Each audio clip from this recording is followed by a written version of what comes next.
Përshëndetje miq, mirë se po na ndiqni këtu në Median Amfora në episodin e 12 të podcastit Diskuto. Ne në fakt do të diskutojmë një tematikë mjaft rëndësishme, atë të drejtave të shqiptarëve në Ballkan, në viset ku ka shqiptar, ku jetojnë shqiptar, dhe në fakt për të diskutuar në raport me këtë tematikë kaq të rëndësishme, ne kemi ftuar zotin Arben Çeku, ish ambasador i Shqipërisë në Kosovë dhe Maqedoninë e Veriut, si dhe drejtues i Albanian Center for Good Governance, pra qendra shqiptare për qeverisje të mirë. Ambasador, falenderoj që je bërë pjesë e këtij episodi, e vlerësojmë goxha që ke gjetë kohën për të ardhur. Faleminderit shumë, në fakt u befasova sepse numri 12 për mua është një numër shumë interesant, për shkak se edhe një roman i imi quhet 12. Dhe kjo duket një koincidencë e pabesueshme, sinqerisht më befasoi fakti që vi në episodin e 12 dhe uroj t'ja dalim mirë. Mendoj që t'ja dalim shumë mirë dhe të falenderoj që ndave këtë detajin shumë interesant të librit romanit 12 edhe episodit të 12 Amforës që ka ftuar ty sot. Në fakt kemi shumë tematika për të diskutuar edhe do doja të nisja në fakt me tematikën në raport me Kosovën, pra ka një debat sot në Kosovë për zgjedhjen e presidentit të ri, pasi Vjosa Osmani nuk do të rikandidohet për një mandat tjetër në vitin 2026 dhe ka një përçarje në politikën kosovare, me sa shoh unë, një përçarje midis dy partive, Lëvizjes Vetëvendosje dhe LDK-s Lumira Dixhikut, por nga ana tjetër një përçarje midis Albin Kurti, që është kryeministri, dhe Vjosa Osmani, që është presidente. Çfarë po ndodh? Si mund ta lexojmë gjithë këtë dualizëm politik në Kosovë? Shiko, Kosova në një farë mënyrë ka qenë dhe mbetet kryefjala e angazhimit tim diplomatik dhe publik jashtë shërbimit, pra në qasjen time publike, dhe vëmendja ime ndaj Kosovës është e përhershme dhe në këtë këndvështrim lexoj çdo zhvillim që ndodh atje me shumë vëmendje dhe shpeshherë me brengosje. Një nga këto është edhe ky zhvillim që lidhet me zgjedhjen e presidentit të ri, apo me gjithë fazën e konstituimit të institucioneve të Kosovës, parlamenti, qeveria dhe tashmë presidenca. Nuk kam besim se kjo periudhë mbetur në dispozicion do të sjellë ndonjë zgjidhje për presidencën. Deri tani bisedimet nuk kanë qenë thelbësore, kanë qenë më shumë taktizime në njërin anë për të mundur akoma më tepër kundërshtarin në opozitë dhe opozita që ka zënë, themi, pritën aty ku është më ngushtë vetëvendosja tek numri që duhet të ketë në parlament, dhe asnjëra palë nuk besoj që do të e ka përgjegjësinë për të bërë një hap pas edhe për të lejuar kalimin e një presidenti konsensual drejt presidencës. Kështu që unë parashikoj që do të kemi përsëri zgjedhje, por jo zgjidhje. Dhe për te këtyre zgjedhjeve, ndoshta mund të bëjmë një profeci jo pozitive, përsëri do të ketë zgjedhje. Interesante kjo, që ka zgjedhje dhe jo zgjidhje, është në fakt ajo çfarë ne kemi parë nga politika në Kosovë, është një pyetje që do ta bëjmë në fakt më vonë, ka të bëjë me numrin e shpesh të zgjedhjeve që ata kanë. Domethënë qeveritë që ndrohen pak a shumë si çorapet, ndrohen shumë shpesh pra. Megjithatë, në raport me presidencialet në Kosovë, një pyetje që mua më lind është që a ka një ftoje midis Albin Kurtit dhe Vjosa Osmanit, pra pse Albin Kurti për shembull nuk e do Vjosa Osmanin për një mandat tjetër? Është çështje në kushtetueshmërie, sepse Vjosa Osmani ka shërbyer teknikisht për 2 mandate nga 2020, apo ka një arsye tjetër, ka përplasje politike, ambicie, interesa? Si e lexon? Nuk ka ftohje, përkundrazi, ka një temperaturë shumë të lartë mes tyre, ka një nxehje, ka një zjarr. Dhe më keq. Që të dy i largon nga njëri tjetri dhe që kërkojnë t'ja hedhë njëri tjetrit në duar. Realisht, Vjosa Osmani mund të ishte një potencial për të vijuar me presidencën e Kosovës, madje mund të dëshmohej edhe një lloj stabiliteti përgjithshëm makro përballë gjithë skeptikëve ndërkombëtar, por edhe përballë publikut. Për herë të parë do të kishim një precedent pozitiv që presidenca e Kosovës mund të vijojë me të njëjtin person në 2 mandate. Mirë po, kalkulimet politike, lufta politike mes tyre ka filluar më herët dhe për shkak të disa dobësive të zotit Kurti në raport me qasjen ndërkombëtare dhe sidomos me Shtetet e Bashkuara, zoni Osmani ka shfrytzuar këtë hapësirë për kalkulimet e veta normale politike që të krijojë një profil të një politikaneje që përtej Kurtit ka gjithmonë një zgjidhje dhe ajo mund t'ja ishte adresa numër 2. Duke parë dhe dobësinë e opozitës për një leadership të konsoliduar, të qartë, zoni Osmani mendoi se nga pozita e presidencës mund të ravizonte një ardhmëri të saj politike, ose duke marrë një mandat të dytë në presidencë, ose duke hapur një betejë të re, një kapitull të ri. Dhe sigurisht që zoti Kurti nuk mund ta mbante gjatë në presidencë për herë të dytë zonin Osmani si një rivale tashmë të deklaruar, të qartë dhe një pengesë në marrëdhëniet ndërkombëtare. Pra do të ishte një kontrast shumë i madh midis të 2 personaliteteve ku zoti Kurti do të ishte, themi, plotfuqishëm brenda Kosovës dhe zoni Osmani e preferuar jashtë Kosovës. Ky dualizëm do të sillte probleme mes tyre dhe zoti Kurti ka të kaluar deri tani këto fërkime në distancë dhe u duk qartë që mesi priti kohën që ajo të mbarojë afatin kushtetues dhe të mos e nominojë më për presidente.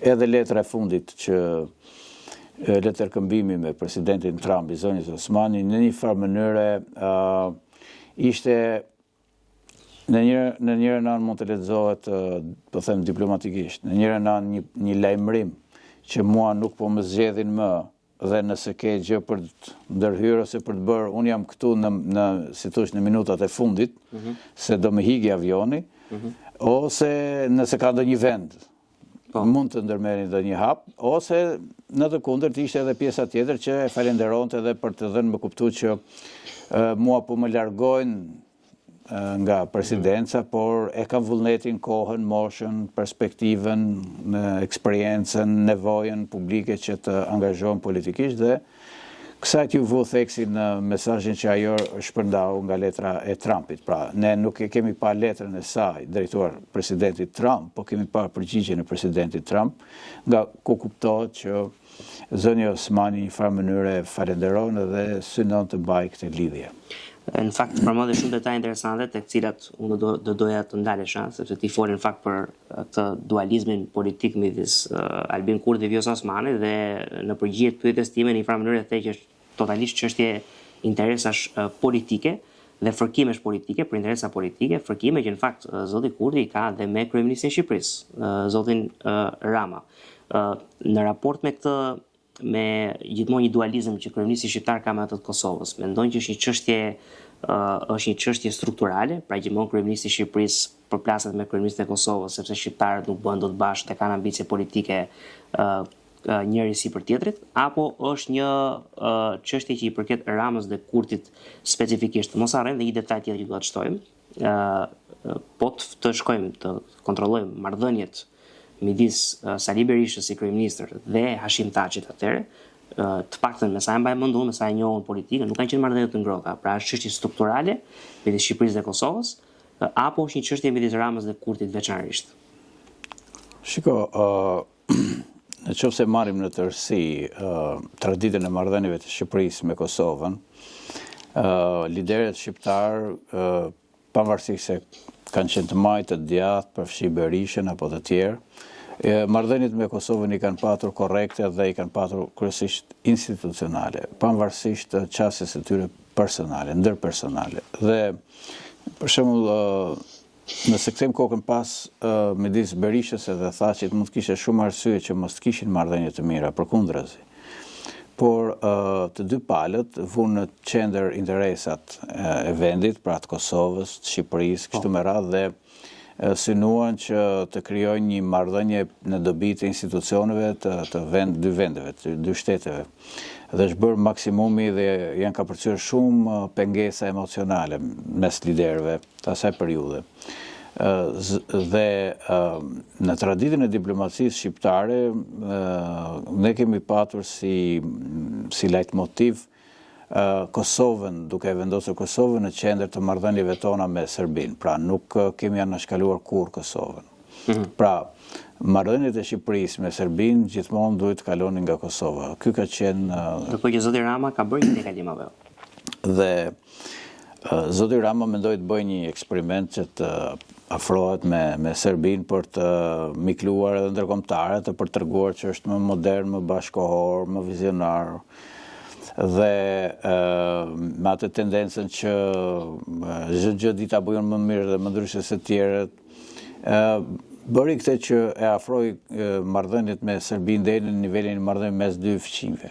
Pra gati u fshi ajo distanca mes Kosovës si faktor ndërmjet. Pra kemi shumë një bashkëpunim që ka nevojë për një analizë gjithmonë në një moment tjetër, kur do ketë më shumë produkt dhe do të ketë më shumë nevojë dhe ku do ketë pak më shumë qetësi për të analizuar. Pra sepse tani në kushtet ku jemi, ku kemi një kryeministër në detyrë, ndoshta do duket pak emotive kjo analizë për qasjen e tij ndaj Kosovës dhe Serbisë. Sidomos ndaj Serbisë me projektet për Ballkanin e hapur apo gjithë ato aventurat për ndarjen e Kosovës në 2018 ku pjesë e këtij mekanizmi u bë dhe presidenti i asaj kohe Hashim Thaçi.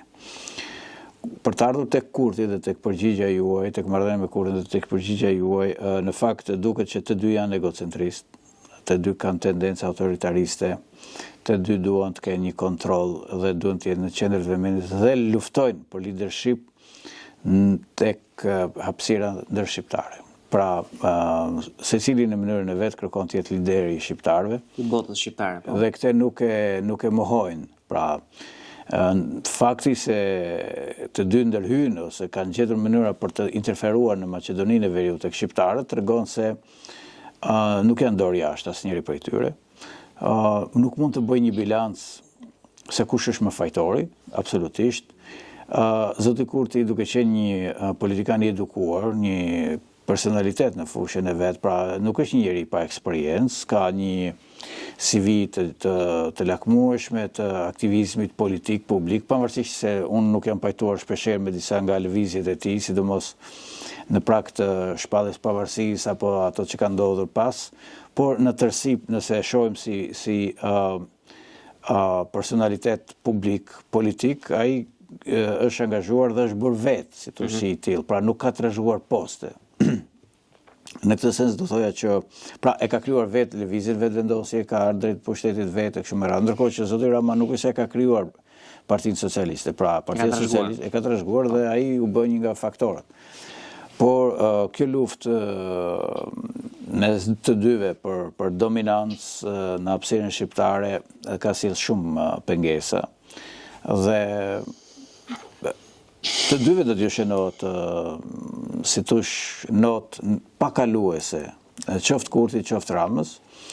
Unë mendoj se në të gjitha rastet duhet të ishte kryeministri i Shqipërisë ai që toleron më tepër, që duhet të ishte më krah hapur pavarësisht mangësive, problemeve që ka zoti Kurti, sepse në fundit interesi ynë kombëtar është një Kosovë që bashkëpunon me ne dhe jemi brenda një suaze interesash të përbashkëta, pra nuk tolerohen ato sjelljet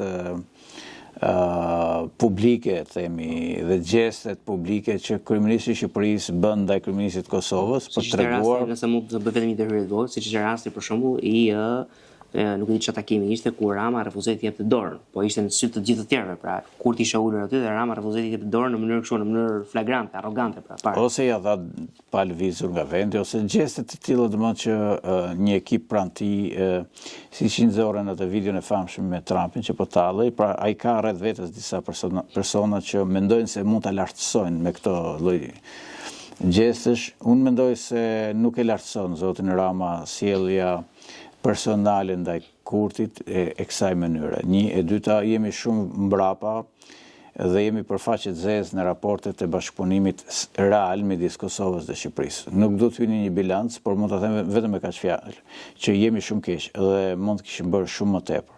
Po sill vetëm një shembull. U bë para pak ditës samiti i diasporës. Imagjinoni, nuk ishte një projekt konkret dhe një ftesë konkrete për diasporën shqiptare të Kosovës, e Maqedonisë, të Shqipërisë, të shqiptarëve, dhe me një ftesë sinqert për të ardhur për të investuar në një resort.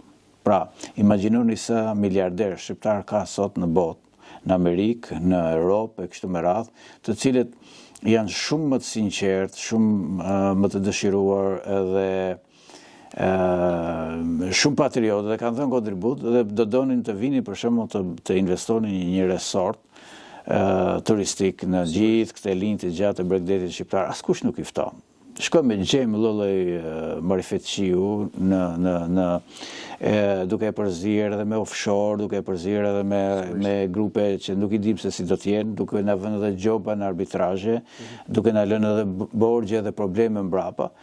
Dhe shqiptarët, të cilët gjithmonë kanë qenë aty për Shqipërinë, për Kosovën, për shqiptarët e Maqedonisë, kudo, nuk ftohen. Për shembull, ke në Shtetet e Bashkuara miliarder, po them, Gjim Gjema, ose Harri Baraktari, ose Sali Rusi, ose mund të jenë dhjetra, nuk po them qindra mirë, po më thënë dhjetra që janë miliarder, pastaj do të vim këtë tjerë që janë shumë. Askush nuk i ka ftuar realisht për të thënë hajde të ulemi dhe Shqipëria është Kosovë, Kosova është Shqipëri, hajdeni këtu dhe tani të diskutojmë çfarë mund të bëjmë të përbashkët.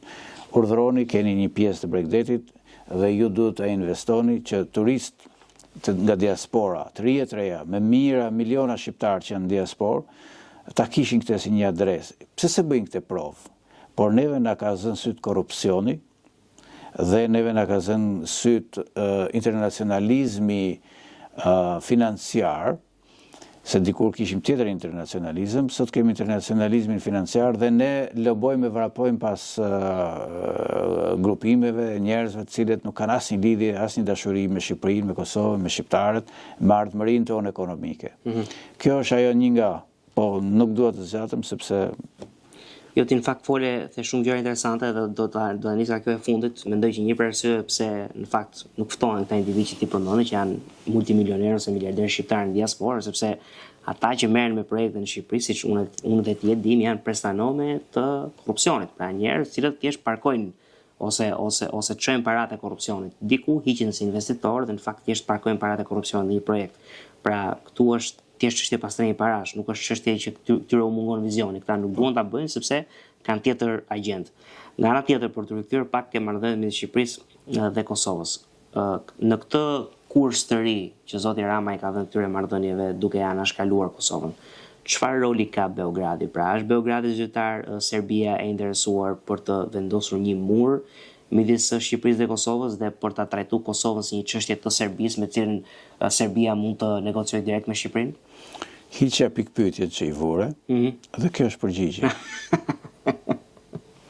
Po, atëherë shumë mirë, edhe është një gjë të pakën është e mira kësaj gjë që unë arrit ta konfirmoj direkt në rast se jam gabim apo jo, por është e dukshme në një farë mënyrë që kjo po ndodh. Shiko, Serbia, unë e kam shpjeguar edhe në librin që kam bërë, e botuar në vitin 2020, sovraniteti versus integriteti.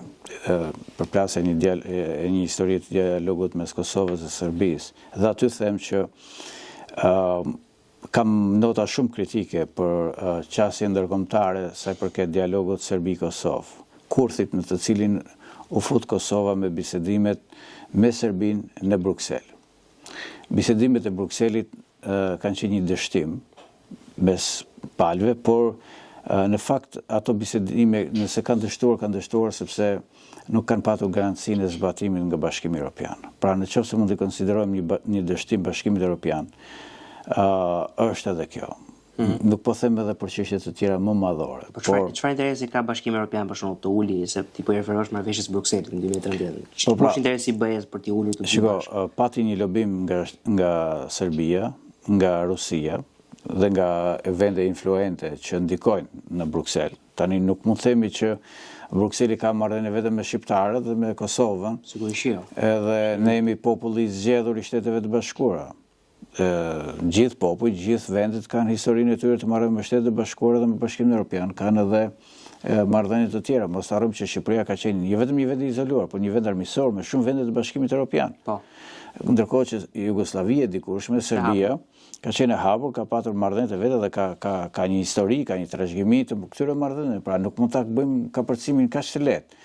Dhe fatkeqësisht ne kishim njerëz gjë të kualifikuar mjaftueshëm për të kuptuar që stina e mbështetjes për Kosovën mund të kalonte nga pranvera, nga vera mund të kalonte drejt vjeshtës dhe dimrit. Nuk e parashikonin këtë gjë dhe nuk mendonin që mund të vinë situata që Kosova mund të ndjejë deri diku e braktisur, e lënë në mëshirën e fatit, pra siç ka ndodhur me bisedimet e Brukselit. Pra janë nënshkruar gjithë ato marrëveshje dhe asnjë zbatueshmëri nuk ka, sepse Beogradi gjithmonë ka qenë aty për të mbajtur Kosovën të lidhur në gjë, në dialog, për të bllokuar njohjet dhe për ta futur në këto marifetet e ndarjes së kufirit, të bisedimet të tjera dhe sigurisht që Beogradi ka luajtur rolin e vet kryesor dhe është një faktor që nuk duhet në vlerësuar. Roel, duhet ndajmë një gjë që kundërshtarit duhet i thush ato çfarë ka.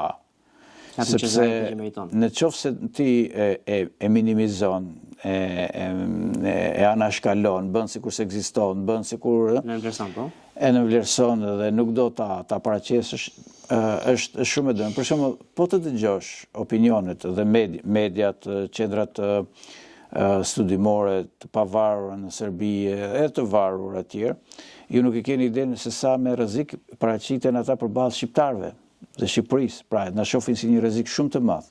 Ndërkohë që ne i anashkalojmë këto gjëra dhe nuk bëjmë analiza të mirëfillta, ne i kalojmë në mënyrë si përfaqësore, duke vendosur, sa herë diskutojmë, vendosim në qendër një personazh, ora me në Berishën, në Kurtin, në Thaçin, në këto dhe i anashkalojmë gjërat. Nuk kemi një doktrinë të politikës së jashtme për fatkeq që të na ndihmojë edhe ne që jemi qendra të pavarura të ndërtojmë ose të ofrojmë. Këtu është shumë e vështirë që një qendër e pavarur studimesh të dalë me ndonjë tezë, qoftë edhe kontraverse në publik, por që mund të jetë në interesin e shqiptarëve. Këtu të gjithë kemi atë konformizmin, që të jemi konform edhe me institucionet tona, po edhe me institucionet ndërkombëtare.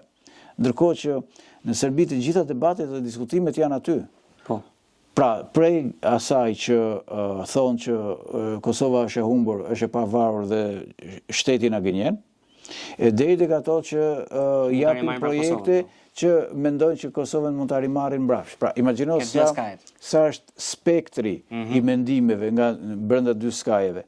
Më thuti mu në Shqipëri çfarë retorike kemi, ne çfarë qasje kemi ne nga fillimi deri në fund kemi një kështu qasje prej një gjuhe të drunjt.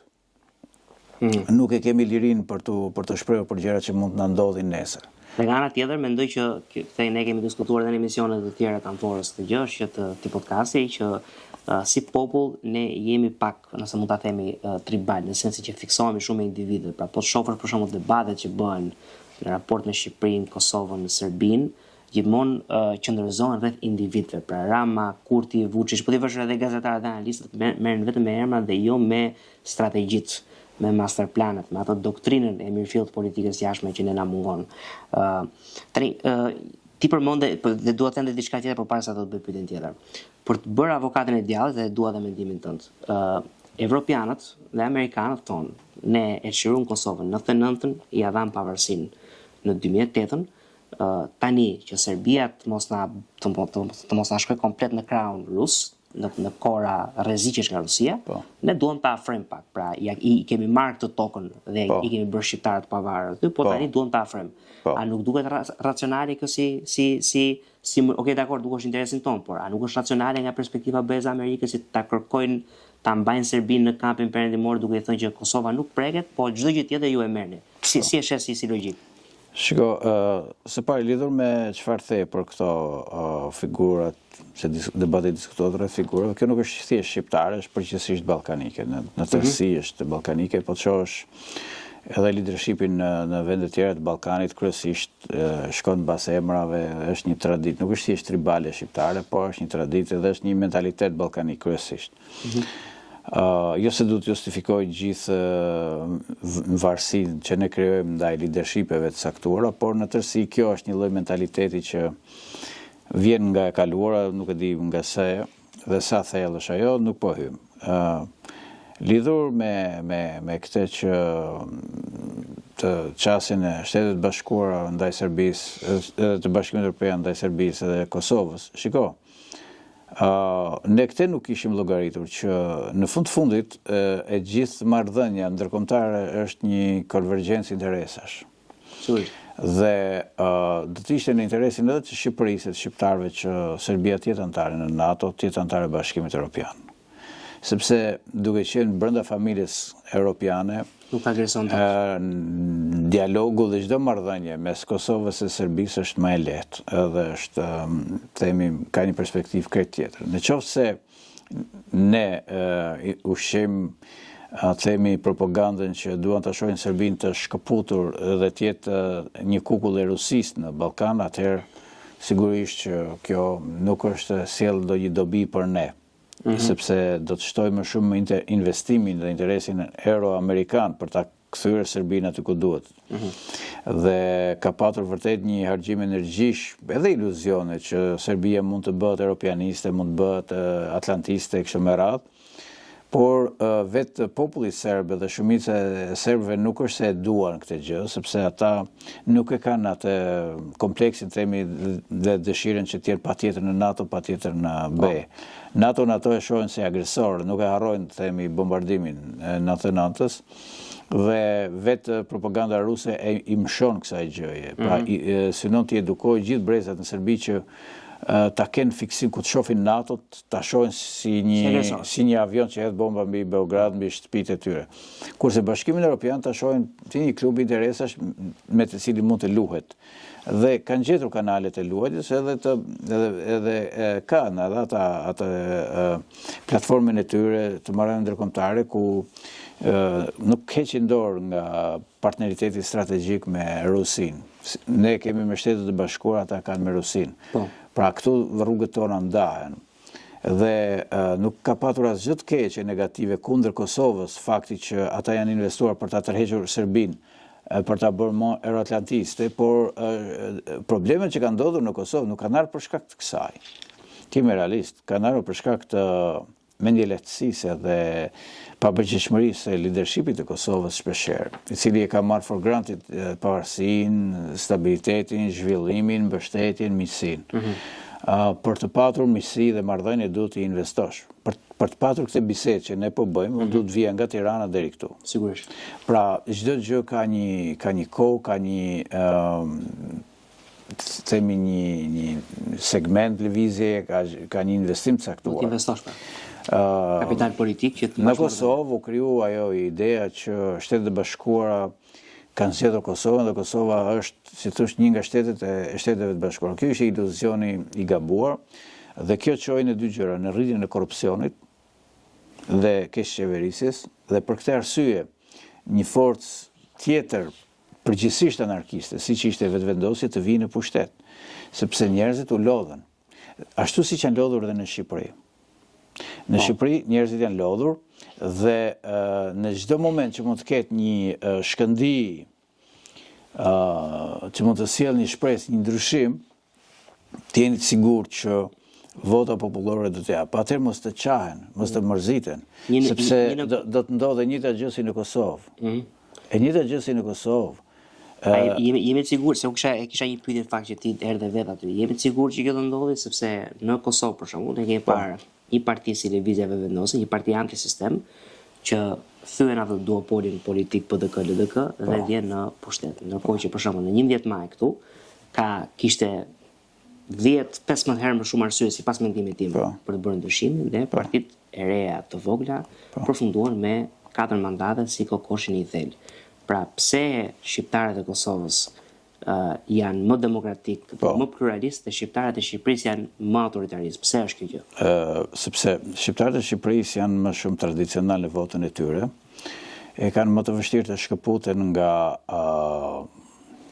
marrëdhëniet tyre emotive me partin ose me personat caktuar. Dhe sistemi elektoral në Shqipëri është një, më fal që ta them, po është një paqavure, është një sistem jo demokratik. Domethënë gjithë sistemi që është ndërtuar dhe dizajnohet nga dy partitë e mëdha është një sistem për të mbajtur një jo pluralizëm politik, por për të mbajtur një dualizëm partijak dhe nuk i jep asnjë lloj hapësire votës së lirë që të numërohet. Në Kosovë ka një ndryshim. Vota numërohet kudo që ta hedhësh për një forcë të caktuar numërohet. Kurse në Shqipëri me këto matematikat e prerjes së bishtave dhe përqindjeve i kanë masakruar, domethënë nuk ka, domethënë kushdo që të hyjë, të vi Donald Trump këtu të ndërtojë një parti të re, e ka prapë të vështirë të fitojë. Thelbish, pse në Kosovë bëhet ky sistem në Shqipëri nuk bëhet? Pra çfarë kanë ata më shumë se ne, që e kanë ndërtuar këtë sistem? Sepse ata e ndërtuan më herët, e ndërtuan me ndërhyrjen e ndërkombëtarëve, pra unë Niku dhe gjithë presenca ndërkombëtare në Kosovë këtë rol luajtin, ndihmojnë në ndërtimin e një sistemi elektoral të mirëfillt, të sistemi të menaxhimit të mirë të doganave, të sigurisë publike dhe shumë faktorëve të tjerë. Pra realisht ata dhanë një kontribut të madh. Dhe po ta vini re, ajo që është tani e shqiptarëve, pra produkti post-elektoral, atje ka degraduar. Këtu është para elektoral dhe gjatë dhe elektoral. Këtu në degradimin e kemi në këtë fazë. Ne nuk e kemi post-elektoral. Post-elektoral KSZ-ja del me rezultate dhe mblidhen ata ulen gjithë njerëzit në parlament.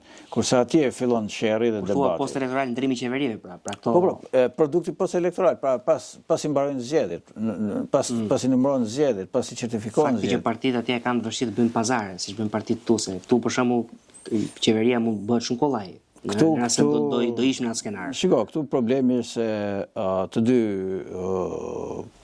palët, të dy drejtuesit kryesorë, të dy forcave kryesore politike sigurisht që nuk kanë interes që të hapin derën për alternativa të tjera. Kjo do marri shumë kohë. Domethënë njerëzit jo se nuk duan të votojnë figura të reja. Kjo u duk edhe në një moment caktuar, që ishte një shkëndi kur u paralajmëruan zgjedhje për Bashkinë e Tiranës, ku një aktor i njohur doli përballë një ministreje të njohur, një figurë shumë të njohur socialiste, dhe pa bërë fushat, pa bërë asgjë, thjesht që ishte një personalitet i pa përlyer me politikë, pra i njohur, po jo i konsumuar, mbështetja në sondazhe që është jashtëzakonshme, pra u duk që rrezikonte seriozisht këtë figurë të konsumuar politike si që ishte zonja në fjalë. Çfarë leksioni doli nga kjo? Doli se qytetarët kanë nevojë për figura të reja. Çfarë po ndodh tani? Partitë e mëdha dhe kryesisht partia e opozitës, dhe këtë më vjen keq ta them, nuk po hapet drejt njerëzve të rinj, drejt figurave të reja. Mendon se gjithmonë ka një votë tradicionale aty që nuk lëkundet dhe mund të marrë disa vota të caktuara, por për të bërë ndryshimin duhet të kapërcejë oborri i partisë. Nuk mund të fitohet vetëm me oborrin e partisë. Shko shke vota pavarur, ke vota independente. Po tani shiko, qytetarët bëjnë një lloj diferencë dhe nëse ti nuk ofron diçka ndryshe nga ai që është, nëse nuk ke diçka. Se shpesh herë, dhe këtu du të jemi sinqert, shpesh herë njerëzit e paragjykojnë liderin e opozitës për moshën që ka.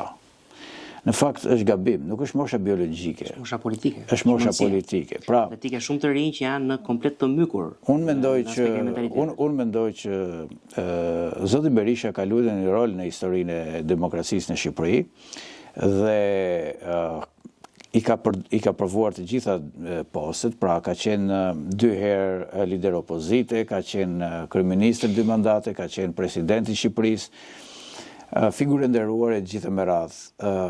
Por nuk ka çfarë ofron më tepër për tek sajt dhe rizgjedhja në këto zgjedhje që do jenë tani në muajin maj. Përballë një nevoje të publikut për një figurë të re, e cila do të ishte një justifikim për të tërhequr votën RAM, anti-PS, anti-establishment, do ta bënte pra këtë lëvizje do ta bënte shumë më të mundshme. Megjithatë, ne prapë jemi këtu në këtë statu quo dhe kjo do të vazhdojë dhe çfarë do lloj iniciative themi e re për zgjedhjet lokale kështu me radhë, me këtë kuadër ligjor, me këtë leadership që kemi përballë, me këto mekanizme që kemi përballë, është e pamundur dhe do vazhdohet. Kështu do vazhdohet. Shqiptarët në një farë mënyrë e kanë kuptuar se ndoshta vetëm kur vi një kohë tjetër mund të bëhet ndryshimi.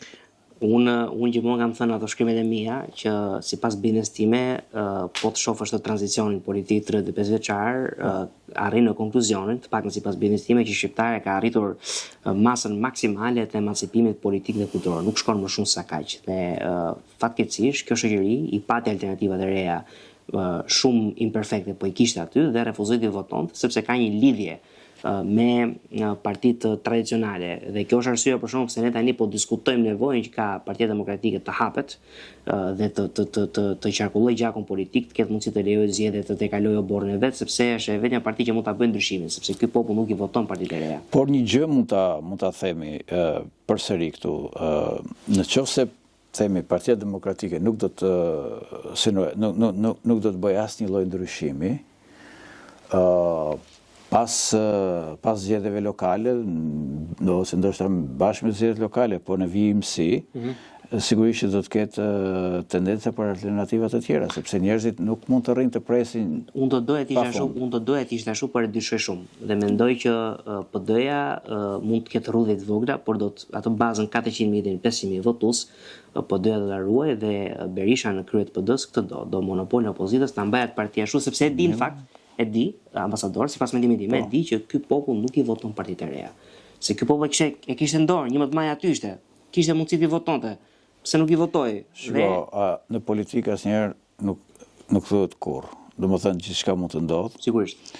Gjitha opsionet janë aty, nuk dua të bëj Kasandrën këtu, por realisht Partia Demokratike do ta kishte një shans shumë të madh që zotin Berisha ta zgjidhte president deri edhe të kishte një figurë ose të bënte një ndryshim në statusin e partisë ku kryetari i partisë le të zgjidhej zoti Berisha, por të shenoj aty që kryeministri do të zgjidhet mes disa kandidatëve në platformën një antar një vot, ku secili që e synon qeverisjen të shkëputej nga lëvozhga e kryetarit dhe partisë.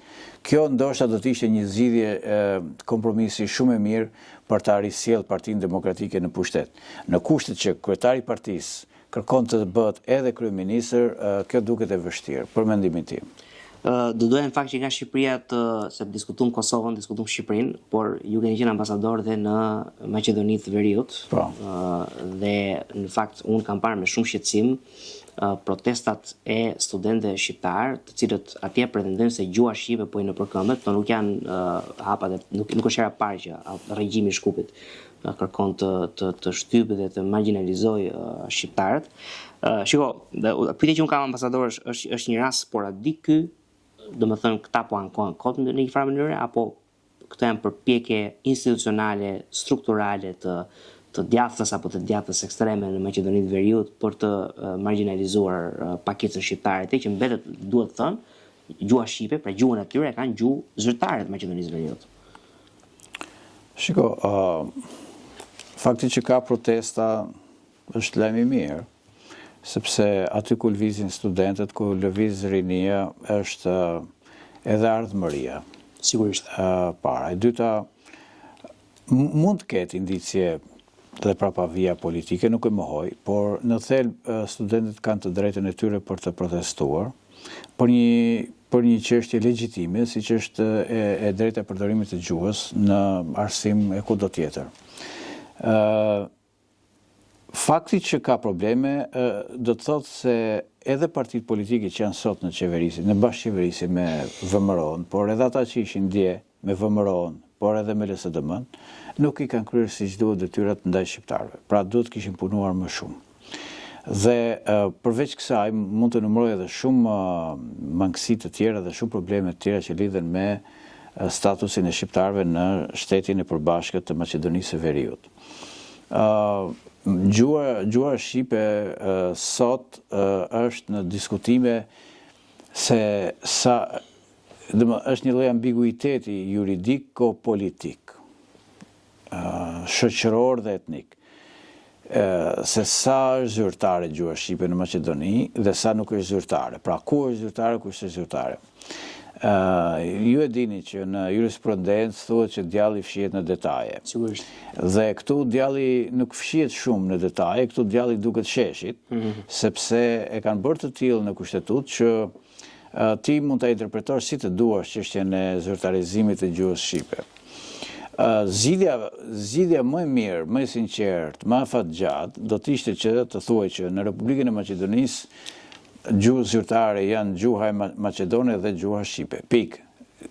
Po ashtu, në çdo nivel tjetër lokal ku mbi 20% e popullatës atij vendi flet një gjuhë tjetër, edhe ajo është gjuhë zyrtare. Pra, nëse flasim për një komunë ku mund të kishte tërbesh, ku mund të kishte bosnjak, ku mund të kishte serb, ose ku mund të kishte, për shembull në Kumanov ka një komunitet goxha të madh serb, jo më të madh se shqiptarët, por gjithsesi ka zona që mund të jenë fshatra të caktuara, apo në ndonjë rajon tjetër ku mund të kenë turqi, kështu me radhë, le ta bëjnë edhe ata 20%, por nuk mund të krahasosh ti tani ta bësh një nivel gjuhën e disa minoriteteve me gjuhën e një komuniteti të madh që janë shqiptarët, pjesa më shtetformuese themelore e këtij shteti, pa të cilët Maqedonia nuk ekziston, Maqedonia e Veriut si shtet. Pa shqiptarët nuk mund të ekzistojë. Kjo është iluzion, absolutisht. Dhe këtu është edhe dobësia e partive politike shqiptare, të cilat në vijimësi nuk kanë arritur dot ta mbrojnë këtë princip. Që në fundit nuk është një princip etnik, ky është një princip demokratik, i lirisë së shprehjes dhe i të drejtës së marrjes dhe dhënies së shërbimeve. Pra, kjo popullat ka të drejtë të marrë shërbimin e gjuhën e vet dhe të ofrojë shërbimin e gjuhën e vet. Kjo gjë nuk ndodh. Nuk është për të bërë një paralele, sepse ajo është pak eksperimentale, po në Kosovë, ku janë 5% serb, gjuha e dytë zyrtare është serbishtja. Po. Ke edhe shumë vende të tjera si Zvicra, Hollanda, Belgjika e tjerë pafund raste ku gjuhë zyrtare është një gjuha tjetër. Pakisa shumë të vogla. Nuk po them Kanadaja që është shembull ekzemplar ku anglishtja dhe frëngjishtja janë gjuhë zyrtare. Apo edhe diku në vende të tjera ku ka gjuhë si spanjishte e kështu me radhë. Pra nuk po hy. Mungesa e vullnetit për t'ju dhënë të drejta shqiptarëve tregon se sa e brisht është së brendshmi Maqedonia e Veriut, e kompleksuar përballë kërkesave të bullgarëve apo të Bullgarisë apo dikur të Greqisë, nën presionin e përhershëm të Serbisë, e cila është aty kujdestare për të ndëshkuar shqiptarët kudo që janë. Absolutisht, nuk du të kemi iluzione. Eshe Serbin, eshe Maqedoni një proxy të Serbisë apo? Absolutisht po. Jo vetëm të Serbisë, po ka tendenca shpeshherë edhe të Rusisë. Pra, mos harrojmë që Rusia është gjithmonë aty për të mbrojtur interesat e veta, për të shtrirë interesat e veta, ndryshe nga Shtetet e Bashkuara që janë përtej Atlantikut, lidhshmëria toksore e interesave ruse vjen lirshëm deri në Ballkan.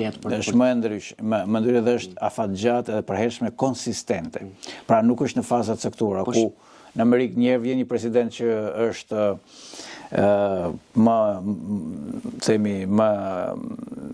izolacionist, një tjetër më globalist e kështu me radhë. Po Shqipëria dhe shqiptarët pse nuk bëjnë ndjenjë gjë aty ku ka Dhe me qenë se fjala më kujtoi një gjë. Po. Është shumë interesante që po shifja që teza e America First, Amerika e para, që kishte artikuluar nga presidenti 22 i Shteteve të Bashkuara Harding, Edward Harding, që ka proklamuar për herë të parë këtë Amerika e para, po ashtu edhe qasjen me Europën e ka pothuajse të ngjashme me presidentin Trump. Edhe u befasova e mendoja, por jo aq thellë në historinë amerikane. Doktrinë shumë jetë gjata. Pra, kjo tregon që her pas here presidentët caktuar vinë me doktrina caktuar që mund të influencojnë, kurse Rusia ka një strategji afatgjatë që nuk ndryshon asnjëherë. Pra është vend diktatorial apo? Pra praktikisht kjo është imperial, një vend imperial. Imperial patjetër, por është vend autoritarist në sensin që aty nuk ka debate mbi politikën e jashtme siç kanë në Amerikë, ku republikanët dhe demokratët përplasen. Absolutisht. Shteti i qendrëzuar në Kremlin. Ka kaluar që edhe periudha cariste, por edhe pas revolucionit bolshevizmi prap në një farë mënyre në aspektin e gjeostrategjisë ishte pa që e centruar ideja mentaliteti perandorak imperial shifet shumë qartë tek presidenti Putin e kështu me radhë, pra nuk ka ndonjë ndryshim. Për të ardhur ke Maqedonia e cila sigurisht është aty në korridoret e ndikimeve dhe të influencave, sigurisht, çdo vend përpiqet. Edhe Shqipëria, të jemi të sinqertë, edhe Shqipëria ka ato përpjekjet e veta influencuese, sepse është e natyrshme. Vetë për kujdesja ndaj shqiptarëve të Maqedonisë, vetë artikulimi i përdiqëm e tregon këtë. Do doja të pyesja pak në raport me këtë gjë, sepse u përmend disa herë doktrina e politikës jashtme, ti përmendë presidentin Edward Harding. Dhe normalisht ai ka pas doktrinën e vet, ndërkohë po të shkojmë në fakt ke politika aktuale amerikane mbi hemisferën perëndimore, doktrina Monroe që vjen nga presidenti James Monroe. Ai ka qenë i pari që u tha fuqive koloniale të kohës që ky është our backyard, pra kjo është oborri, mos kaloni këtu. Dhe e ilustroi këtë gjë për të thënë atë që ti që doktrinat janë të lashta. Dhe doktrina ruso-serbe në Ballkan, me çfarë po kuptojnë nga ty është të destabilizohet çdo shtet ku ka shqiptar. Shko, ato kanë interesat e tyre të qarta. Pyetja që kam unë dhe pastaj më jep përgjigje të plot. Pyetja që kam unë është kjo gjë. Pse shqiptarët, pse Shqipëria dhe Kosova, se janë dy shtete, nuk bëjnë të njëjtin gjë, qoftë me serbët në Malë të Zi, qoftë me shqiptarët në Lugin të Preshevës, të cilëve po pasifizohen adresat dhe mund ta diskutojmë te këtë, qoftë dhe me ku ka serb në vende të tjera që konkurrojnë me shqiptar. Pra, a kemi në një strategji të tillë për të ndoshta destabilizuar atë vende ku ka serb? Shiko, nuk është në objeksionin tonë, në projekcionin tonë ideja për të destabilizuar të tjerët, por ne realisht shfaqemi shumë të dobët përballë të tjerëve. Dhe duhet ishim në një nivel tjetër të komunikimit dhe artikulimit të interesave tona kombëtare. Vetëm fakti që nuk përmendet këto fjalësh, interesa kombëtare, lë shumë për të dëshiruar. Pra është shumë kompleksiv. Interesat kombëtare janë zëvendësuar me interesat elektorale. Dhe për fat të keq, pluralizmi, lufta politike e ka parcelalizuar edhe çështjen kombëtare, interesin kombëtar dhe ardhmërinë tonë si kombë. Dhe gjithnjë më shumë kemi elita dhe personalitete politike të korruptuara, të cilat janë të pengtë njëra tjetrës, janë lehtësisht të korruptueshme dhe të influencueshme, dhe nuk kemi një leadership ose një institucion, një institucion tek i cili të gjitha problemet dhe platformat të kanalizon dhe të ketë një laborator të përpunimit të ideve etj. Me qenë se jemi tek amfora, imagjinoni tani që në një nga amforat në det, këtu në breg të Durrësit, të jetë futur një letër, një pergament, një letër, e cila parashikon të ardhmen e shqiptarëve pas 30 vitesh si një komb i përbashkuar. Nuk guxon të thot asnjë, por ndoshta ajo mund të jetë atje ka ajo amfora juaj, mund të jetë thellë. Pra, ne kemi shumë komplekse, kalojmë nga komplekse inferioriteti përballë të tjerëve, dhe kalojmë pastaj një superioritet dhe një diletantizëm të një iluminizmi foshnjërak. Mendoj që është çështje kompleksi apo është çështje sepse ndërkombëtarët nuk të lënë të bashkohesh me Kosovën, paktën me mënyrën si e lexojnë politikën. Pra është çështje në rast se ti del dhe artikulon këtë gjë, karriera jote politike ka marrë fund. E di, por e kuptoj ata që janë në karrierë sipër, i kuptoj të gjithë. Unë nuk kuptoj ata që nuk kanë më për të bërë karrierë. Nuk i kuptoj ata të cilët e din shumë mirë që formacionet të tilla si Bashkimi Evropian ose këto forma të tjera të aleancave ushtarake të tjera janë shpesh herë të përkohshme, nuk janë të përjetshme. Sigurisht. Edhe po të kthejmë kokën mbrapa, hartat e botës kanë ndryshuar pafundësisht. Kjo është qasë hipokrite kur u themi tjerëve që jo, ne nuk kemi ndërmend as këtë as atë, kur të tjerët e dinë shumë mirë se shkojnë e pyesin edhe popullin e thjeshtë, ore ç'a doni ju? Si mund të jetoni ju më mirë? Si e shikoni ju të ardhmen në Bashkimin Evropian? Se kemi gjetur dikur thoshim, nga socializmi do kalojmë në komunizëm dhe gjë do zgjidhet. Fantastike. Tani themi do kalojmë nga tranzicioni në integrimin evropian edhe gjë zgjidhet. Shiko, ky lloj bari nuk mund të hahet gjithmonë. Ne do të ulemi të jemi pak realist. Unë kam pritur dhe pres nga intelektual, nga personalitetet që kanë shërbyer në shërbimin e jashtëm, në shërbimin sekret, në shërbimin ushtarak, në shërbimin policor, në shërbimin akademik, të thash, të cilët atë që mendojnë që ja thonë për tavolinë, ore duhet të artikulojnë edhe le ta shkruajnë. Nuk është asgjë negative që ide që ne kemi për zhvillimin e një kombi, ti artikulojmë. Pse? Sepse kështu ne lehtësojmë edhe analizën e të huajve. Duke mos ju dhënë asgjë të huajve, thuajt vinje një moment që na i vëmë në tavolinë gjërat edhe ne i detyrohemi t'i pranojmë. Ne nuk jemi kreativ. Ne duhet jemi kreativ në idetë tona, duhet jemi të sinqertë në bashkëpunim me ndërkombëtarët. Pse presidenti Trump po thyn disa barriera dhe disa modele? Pse politikanët evropian po thyn disa barriera, po thyn disa stereotipe? Sigurisht që do i thyn. Edhe Orban, për shembull, që ishte kryeministër i Hungarisë, theu gjitha ato stereotipe, nuk u ishte fundi botës. Se të mos ta bëjnë shqiptarët e tjerë, thyen barriera. Unë nuk po nxis këtu asgjë, po unë po them këtë gjë që mos të bëhemi hipokritë edhe përballë ndërkombëtarëve, që me një mask flasim për një lloj shqiptarizmi që nuk ka ndërmend të bëjë asgjë, edhe në anën tjetër me njëri tjetrin shihemi nëpër kafe duke thënë ne jemi një, e kështu është. Pra ne artikulohemi në një farë mënyrë, jemi një, apo jo? Dua të ngacmoj me shumë gjentilesë në një gjë. Kur thua ne, do të thënë ne shoqëria dhe shoqëria shqiptare kjo është. Pra shoqëria shqiptare bën sikur që gjithë kohës, duke thot asnjëherë që mendon. Politikanë, njerëzit që janë publik, bëjnë sikur. Njerëzit publik nga populli vinë, nga shoqëria vjen. Jo, shoqëria është më e sinqertë. Absolutisht po. Futu në për komente të njerëzve të thjesht. Futu në për komente kur bën një gol Shqipëria, kur bën një gol Kosova, kur ne kemi festa të përbashkëta, se si gëzohemi njëkohësisht dhe se si shqetësohemi njëkohësisht. Pra për protestën e studentëve, pse po pyeti mua për studentët e shqiptarë që u ngritën në protestë Shkup? Sepse ti e konsideron se është pjesë e interesit. Sigurisht. Po të ishin ngritur disa studentë në Bullgari, ti nuk do më pyesi mua. Jo. Po pra, kjo do të thotë që ne shpeshherë jemi të paqartë në qasjen tonë ndaj asaj që unë po e quaj interesi kombëtar. Dhe këto politikanët, kryesisht një pjesë politikanësh, nuk po përmend emra, që janë të zhytur në një korrupsion politik, duhet dinë një gjë që janë të përkohshëm. Interesat kombëtare shqiptare janë të përjetshme. Dhe Shqipëria dhe shqiptarët janë të përjetshëm. Çdo lloj informacioni tjetër që ne bëjmë sikur po investohemi është i përkohshëm.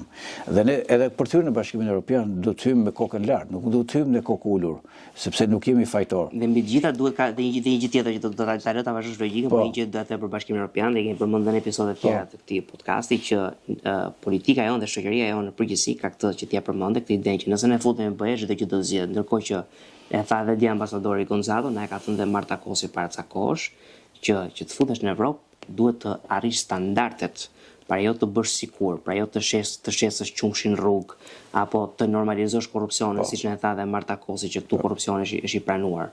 Pra thelbi nuk është të futemi ne në BE. Thelbi është ne të bëhemi një vend ku njerëzit nuk duan të ikin. Pastaj futemi në BE, s'futemi në BE, ky është mohabet tjetër. Dhe për mua serbët këtë e bëjnë shumë mirë, sepse janë një vend mendojnë kulturalisht evropian, por janë thellësisht nacionalistë dhe nuk e duan, nuk e pranojnë. Krejt e drejt kjo që thua, shiko, se këtu ne shpeshherë hym në një çarçokak analizash edhe propagande që nuk dalim dot. Imagjinoni të shkoni dhe të bëni një emision në Bullgari, në qyteza bullgare, jo thjesht në Sofje, por në periferinë e Bullgarisë, edhe për të parë se çfarë ka ndryshuar Bullgaria pas antarësimit në Bashkimin Evropian. Nuk mund ta them, Kjo mbetet për të parë. Por, unë mund të them vetëm kaq, që në vim të asaj që thej se ne duhet të ndërtojmë standardet këtu. Ne duhet të qeverisim mirë për shqiptarët, jo të sundojmë shqiptarët. Pra, duhet të bëjmë një dallim midis qeverisjes dhe sundimit. Ka shumë elemente përbashkët, por jo të dobishëm gjithmonë për qytetarët. Prandaj qytetarët duhen qeverisur, kanë nevojë të qeverisen, ta ndjejnë dorën e shtetit në funksion të tyre, në dobi të tyre, jo ta ndjejnë dorën e shtetit që i frenon, që i blokon, që i orienton. Pra, ne kemi një qasje kaotike në menaxhimin e punëve të shtetit. Ne duket sikur jemi në mënyra kur bën një analizë dhe shikon se si qeveriset ky shtet, duket sikur ky shtet është sa Afrika e gjitha, një kontinent shumë i madh. Në fakt ne jemi shumë pak, edhe ekonomikisht jemi sa një ndërmarrje e mesme amerikane ose një ndërmarrje që tregtot në bursë për shembull me Po, absolutisht po. Dhe ngrefosemi i thuti se çfarë po bëjmë. Në fakt po bëjmë shumë pak. Dhe nuk është ndonjë arritje e madhe që të krenohesh që të ardhurat nga doganat u rriten kaq. Të ardhurat nga doganat tregon që ne jemi kthyer në shoqëri konsumi dhe importi. Duhet të ishin të ardhur nga eksportet. Ajo e bën ekonominë më të fortë. Kjo është natyra shumë interesante kjo dhe duhet të shtetet diçka këtu. Çfarë un kam pas fatin faktet edhe në Holandë, në Shtetet Bashkuara dhe një prej gjërave që unë vëre andej në botën perëndimore është rregulli, pastërtia dhe organizimi korrekt që ti si individ nuk ka rëndësi nga çfarë kulture vjen, ti e kupton që këtu ka një gjë të mirë, këtu ka një gjë që është bërë ashtu siç duhet, se ka qetësi, ka rregull, ka pastërti etj.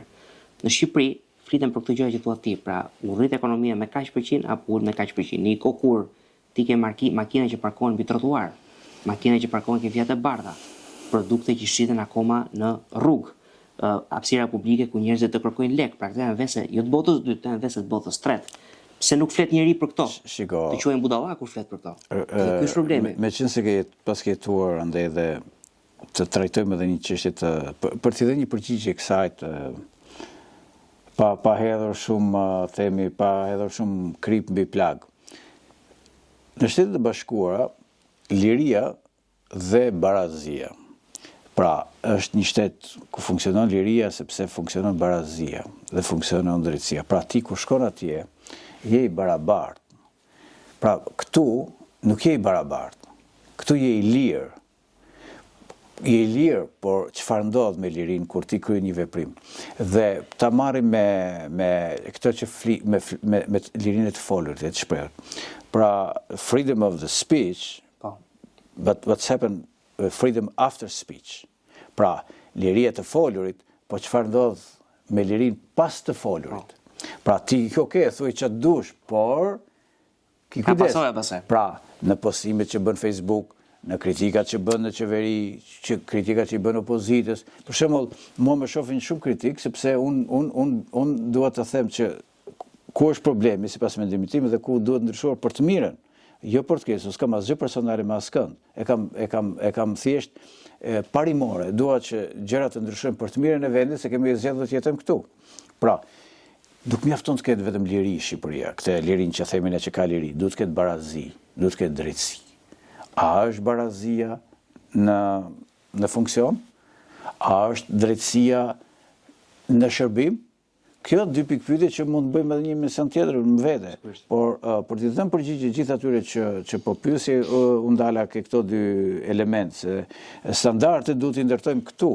Në qoftë se ne nuk i ndërtojmë standardet këtu, or në fundit ne jemi me fat që kemi një Europë si model, që kemi edhe një Europë si destinacion. Kjo duhet ta inkurajonte jo vetëm politikën shqiptare, po edhe popullin shqiptar, i cili përgjithsisht shpeshherë bëhet konformist dhe thotë hajt, s'ka gjë se kështu ka qenë gjithmonë.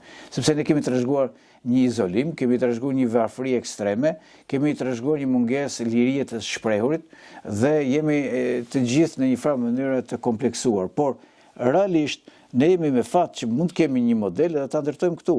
Apo e ndërtojmë këtë model këtu, ta diskutojmë një herë tjetër. Patjetër dhe me shumë kënaqësi. Kryefjala është ndërtojmë, sepse ne në këtë shoqëri gjëja fundit që dua të them, sepse kemi ardhur në fakt në fund të minutazhit të episodit, të cilin unë shijova shumë me thënë drejtën.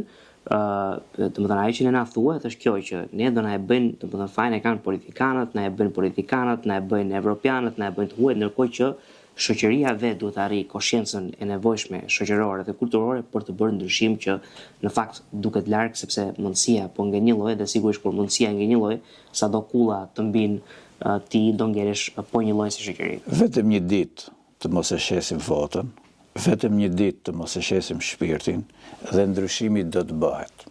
Në qoftë se ne një herë në 4 vjet e shesim votën, e shesim dhe shpirtin, mos të presim që dikush tjetër do vi edhe do të na bëjë ndryshimin për ne. Absolutisht jo. Domethënë ne në një farë mënyrë investojmë një korrupsion politik duke shitur votën edhe duke shitur shpirtin. Pra, do të jemi më të hapur me njëri tjetrin, më të sinqert dhe t'ia themi në sy. Pastaj kur vjen puna për të marrë vendime, le t'i zbatojmë. Pra, ka lidhur me demokracinë në vendimmarrje dhe këtu do ta mbyll duke falenderuar me shumë përzemërsi për mundësinë dhe hapësirën. Në funksionimin e demokracisë ka 2 faza. Një, faza e marrjes së vendimeve, e cila duhet të jetë shumë demokratike. Pra, deri në marrjen e një vendimi njerëzit duhet të jenë shumë të lirë, të shprehin çfarë të duan dhe çfarë të munden. Dhe në momentin që merret një vendim, sado i drejt apo i padrejt, aty fillon një lloj diktature për zbatimin e saj. Pra, demokracia ka 2 faza. Nuk mund të ketë themi një anarshi post vendimmarrëse, sepse kjo nuk është demokratike. Demokratike është deri në momentin që merret një vendim. Pra deri në momentin që marrin një vendim njerëzit dhe bëjnë një zgjedhje, të ndjehen të lirë, kështu siç jemi ne të dy që po bisedojmë. Pastaj kur ky emision mbaron, kalon në eter dhe s'ka si problem. Pra nuk mund ta kthejmë edhe një herë gjithë këto që kemi thënë të kthehemi ti korrigjojmë, se do bëheshim qesharak. Prandaj ti vëmë gishtin kokës gjithë me radhë që para se të marrim një vendim, të jemi të hapur, bashkëpunues edhe të ofrojmë atë që dim, për të mirën e shoqërisë po edhe të familjeve tona. Ambasador, po e mbyll bisedën tonë me këtë që ti the dhe të falenderoj që u bërë pjesë e këtij episodi. Miq të Medias Amfora, ju falenderojmë që na ndoqët dhe së bashku do të shihemi në episodin tjetër.